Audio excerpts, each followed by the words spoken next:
સાબરકાંઠામાં રાજકીય છેતરપિંડીનું નવું તોફાન, ભીખાજીની અટકની રમત ફરી ખુલ્લી પડી। સાબરકાંઠા જિલ્લામાં ફરી એકવાર રાજકીય છેતરપિંડી અને ઓળખની ગંદી રમતનો પર્દાફાશ થયો છે।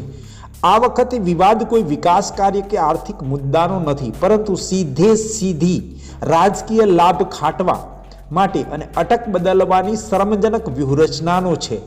સાબરકાંઠામાં આવેલી મધ્યસ્થ સહકારી બેંકના નવા વર્ષના કેલેન્ડરમાં વાઇસ ચેરમેન ભીખાજીને ડામોર અટક સાથે દર્શાવવામાં આવ્યા છે। જ્યારે માત્ર 2 વર્ષ પહેલા 2024ની લોકસભાની ચૂંટણીમાં તેઓ ઠાકોર તરીકે મેદાનમાં ઉતારાયા હતા।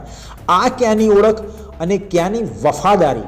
આ વિવાદનું મૂળ 2024ની ચૂંટણીમાં છે, જ્યારે ભીખાજીએ ભાજપની ટિકિટ પર સાબરકાંઠા બેઠકથી ઉમેદવારી કરી હતી।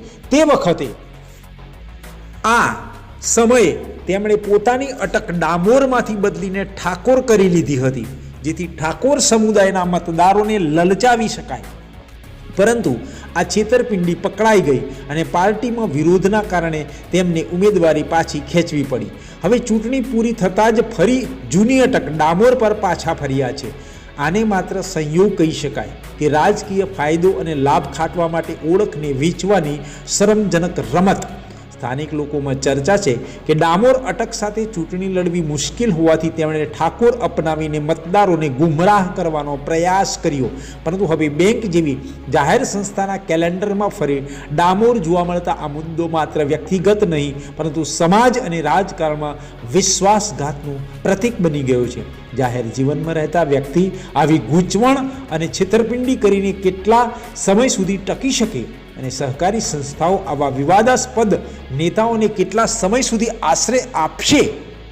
આ વિવાદ જૂનો પ્રશ્નોને ફરીથી જીવંત કરી દીધા છે અને રાજકીય વિશ્વાસને તાર કરી નાખ્યો છે।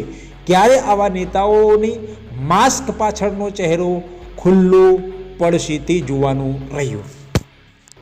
સાબરકાંઠા જિલ્લામાં ફરી એકવાર વિવાદનું તોફાન ઊભું થયું છે અને રાજકીય ગરમાવો માહોલ સર્જાયો છે। અને આ વિવાદ કોઈ વિકાસનો નથી, જેમ કે સૌનો સાથ સૌનો વિકાસ આ એક સૂત્ર છે, માત્ર સ્લોગન છે, હકીકત કંઈક અલગ જ છે। તેવી રીતે અહીંયા પણ એક વિકાસનો નહીં, પરંતુ અન્ય એક વિવાદ થયો છે રાજકીય, અને એ વિવાદ છે ઓળખનો, અટકનો, રાજકીય ગણતરીનો છે। જી હા, સાબરકાંઠામાં આવેલી મધ્યસ્થ સહકારી બેંકના નવા વર્ષના કેલેન્ડરે સીધો સવાલ ઊભો કરી દીધો છે। એક જ વ્યક્તિ 2 અટક, અલગ અલગ કેવી રીતે? જોઈએ ખાસ report. Vice chairman Bhikhaji Thakor છે કે ડામોર છે?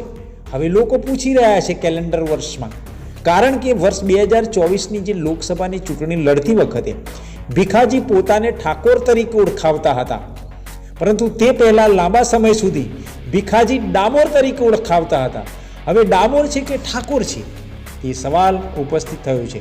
હવે બેંકના નવા વર્ષના કેલેન્ડરમાં ફરી એકવાર નામ સાથે અટક લખાઈ છે, ડામોર, અને આ જ રીતે આ જ બાબતે રાજકીય ગરમાવો અને ચર્ચાઓ ફરી ગરમાઈ ગઈ છે। સવાલ એ છે કે ચૂંટણી આવે ત્યારે અટક બદલાઈ જાય અને ચૂંટણી ગયા બાદ ફરી જૂની ઓળખ પર પાછા ફરી જવાય। શું આ માત્ર સંયોગ છે કે પ્રયોગ, કે પછી રાજકીય ફાયદાઓ માટે ઓળખ બદલવાની રમત ચાલી રહી છે? સ્થાનીય સ્તરે ચર્ચાઓ છે કે ડામોર અટક સાથે ચૂંટણી લડવી મુશ્કેલ હોવાથી ઠાકોર અટક અપનાવીને લોકસભાની ચૂંટણીના મેદાનમાં ઉતારાયા, અને હવે બેંક જેવા સહકારી સંસ્થાના કેલેન્ડરમાં ફરી ડામોર અટક જોવા મળતા આ મુદ્દો માત્ર વ્યક્તિગત નહીં, પરંતુ સામાજિક અને રાજકીય વિવાદ બની ગયો છે। શું જાહેર જીવનમાં રહેનારા વ્યક્તિ પોતાની ઓળખને લઈને ગૂંચવણ ઊભી કરી શકે ખરા? અને શું સહકારી સંસ્થાઓ આવા વિવાદાસ્પદ બાબતોમાં પડવી પણ યોગ્ય છે ખરી? હાલ તો નવા વર્ષના કેલેન્ડરે જૂના પ્રશ્નો ફરી જીવંત કરી દીધા છે। વધુ અપડેટ માટે જોતા રહો હસ્કાર ન્યૂઝ।